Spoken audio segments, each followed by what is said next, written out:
नियाज़ हुसैन अपनी बेटी की आंखों में वो सारा दुख पहचान लेता है, जो दुख उसकी सास उसको आहिस्ता-आहिस्ता दे रही है। वो उसको कहता है कि मुझे तो यकीन ही नहीं आ रहा कि आखिर वलीद तुम इतने कमबख्त कैसे हो सकते हो? कैसे तुम मेरी बेटी के साथ ये सब कुछ कर सकते हो? मुराद भी सारा माजरा देख के काफ़ी हैरान परेशान है और कहता है कि मुझे तो यकीन नहीं आ रहा, कितनी बेवकूफ़ी की उम्मीद कैसे की जा सकती थी वलीद से? माना उसकी माँ ने गलतियाँ की हैं, मतलब कि मेरी माँ ने काफ़ी गलतियाँ की हैं। इसका मतलब ये तो नहीं कि सज़ा दानिया को मिले। इस चीज़ को समझना होगा उन लोगों को। लेकिन जी आप देखेंगे कि दानिया इस दफ़ा भी पर्दा डाल रही है और कहती है आप लोगों को कोई गलतफ़हमी हुई है। भई ऐसी कोई बात नहीं है। मैं अपने घर में बेहद खुश हूँ और मुझे कोई परेशानी नहीं। लेकिन ये सारी खुशी जो है वो मरिया मेट हो चुकी है, क्योंकि उसके चेहरे की रंगत उड़ चुकी है और सबको पता चल चुका है कि नहीं कोई न कोई ऐसी बात तो ज़रूर है। लेकिन उसकी भाभी उसकी वजह से काफ़ी परेशान है। वो कहती है कि मैं तुम्हें खुद डॉक्टर के पास लेके जाऊँगी और देखूँगी कि आखिर तुम्हें क्या मसला है, तुम्हारी रिपोर्ट्स ठीक हैं भी कि नहीं। क्योंकि वो समझ रही है कि अब मामला काफ़ी ज़्यादा ख़राब हो रहा है। इसकी हालत दिन ब दिन ख़राब होती जा रही है। कोई न कोई तो ऐसी वजह ज़रूर है जिसकी वजह से उसका साथ नहीं दे रही ज़िंदगी। यानी कि कुछ न कुछ तो ऐसा हो ही रहा।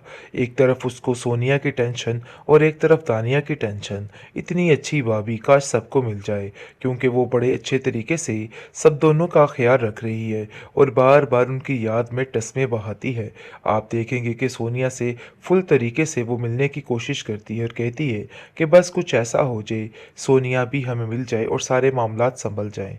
लेकिन सोनिया अपनी ही धुन में मगन है और अपनी ज़िंदगी में काफ़ी आगे बढ़ चुकी है और इन लोगों की वजह से काफ़ी ज़्यादा स्ट्रांग हो चुकी है और वो सोचती है कि मेरे बुरे वक्त का बहुत ज़्यादा शुक्रिया जिसने मेरा साथ दिया, और कहती है कि मुझे ऐसा लगता है कि जैसे मामले कोई का कोई ख़राब है, क्योंकि अम्मा जान की तबीयत काफ़ी ज़्यादा बिगड़ रही है, वो काफ़ी ज़्यादा बीमार हैं और मुझे ये चीज़ बिल्कुल भी परेशान कर रही है।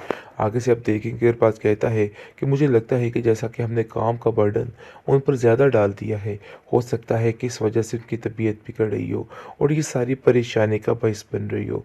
जिसको सुनकर वो कहती है, हाँ बात तो तुम्हारी ठीक है, क्योंकि अब हमें इन सब चीज़ों के लिए खुद मेहनत करनी होगी।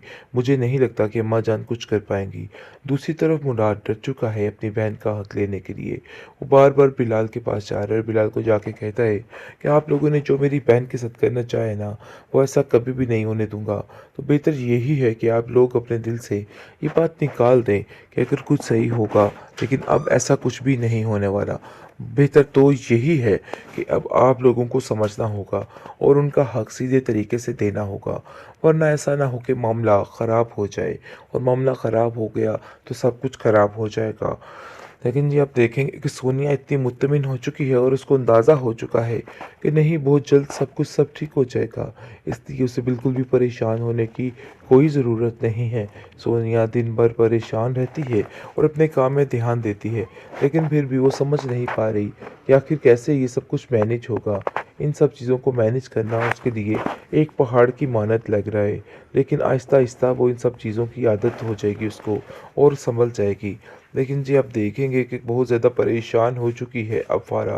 फ़ारा को समझ नहीं आ रही कि अपने सारे पैसे जो है, मतलब ये है कि जो पैसे हैं उनको कैसे हथियाए।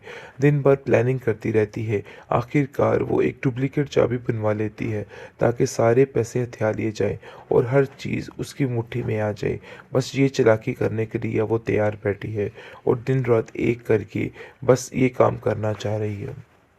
नियाज़ हुसैन की अपनी बेटी की यह हालत देख के उसका दिल कट सा रह जाता है और वो समझ नहीं पाता कि आखिर वो क्या करे। आखिरकार वो कह ही डालता है कि मेरी बेटी तुम्हें क्या हो गया है? तुम्हारी हालत इतनी बुरी है कि ऐसा लग रहा है कि जैसे कब्रिस्तान से उठ के आई हो।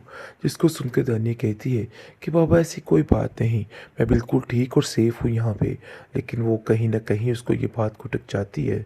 मुराद भी इस चीज़ को जान लेता है।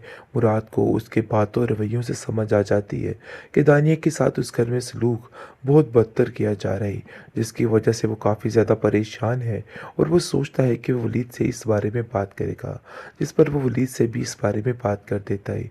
वलीद कहता है कि ऐसी कोई बात नहीं, तुम्हें ज़रूर कोई गलतफ़हमी हुई है, जिसको सुनकर वो कहता है कि नहीं, मुझे गलतफ़हमी नहीं।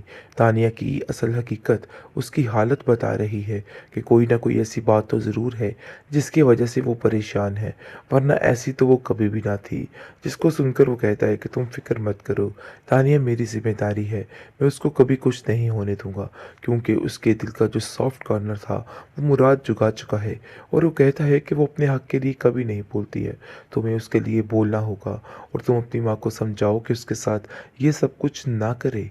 वो जिससे बदला लेने की कोशिश कर रही है ना, वो उससे बिल्कुल बरअक्स है।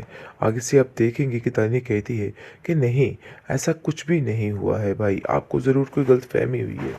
दूसरी तरफ सोनिया अपने बाप से मिलने के लिए काफ़ी ज़्यादा परेशान और बेचैन है।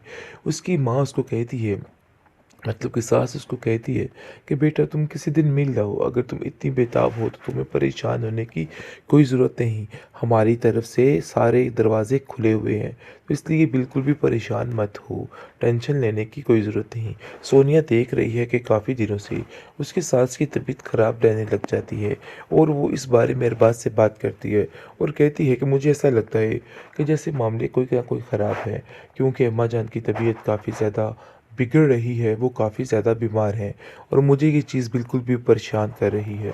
आगे से आप देखेंगे अरबाज़ कहता है कि मुझे लगता है कि जैसा कि हमने काम का बर्डन उन पर ज़्यादा डाल दिया है, हो सकता है कि इस वजह से उनकी तबीयत बिगड़ रही हो और ये सारी परेशानी का बायस बन रही हो। जिसको सुनकर वो कहती है, हाँ बात तो तुम्हारी ठीक है, क्योंकि अब हमें इन सब चीज़ों के लिए खुद मेहनत करनी होगी। मुझे नहीं लगता कि अम्मा जान कुछ कर पाएँगी। दूसरी तरफ मुराद डर चुका है अपनी बहन का हक़ लेने के लिए। वो बार-बार बिलाल के पास जा रहा है और बिलाल को जाके कहता है कि आप लोगों ने जो मेरी बहन के साथ करना चाहे ना, वो ऐसा कभी भी नहीं होने दूँगा। तो बेहतर यही है कि आप लोग अपने दिल से ये बात निकाल दें कि अगर कुछ सही होगा, लेकिन अब ऐसा कुछ भी नहीं होने वाला। बेहतर तो यही है कि अब आप लोगों को समझना होगा और उनका हक़ सीधे तरीके से देना होगा, वरना ऐसा ना हो कि मामला ख़राब हो जाए और मामला ख़राब हो गया तो सब कुछ ख़राब हो जाएगा। लेकिन जी आप देखेंगे कि सोनिया इतनी मुत्तमिन हो चुकी है और उसको अंदाज़ा हो चुका है कि नहीं, बहुत जल्द सब ठीक हो जाएगा, इसलिए उसे बिल्कुल भी परेशान होने की कोई ज़रूरत नहीं है।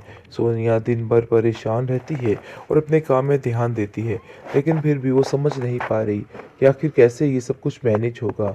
इन सब चीज़ों को मैनेज करना उसके लिए एक पहाड़ की मानत लग रहा है, लेकिन आहिस्ता-आहिस्ता वो इन सब चीज़ों की आदत हो जाएगी उसको और सँभल जाएगी। लेकिन जी आप देखेंगे कि बहुत ज़्यादा परेशान हो चुकी है अब फ़ारा। फ़ारा को समझ नहीं आ रही कि अपने सारे पैसे जो है, मतलब ये है कि जो पैसे हैं उनको कैसे हथियाए।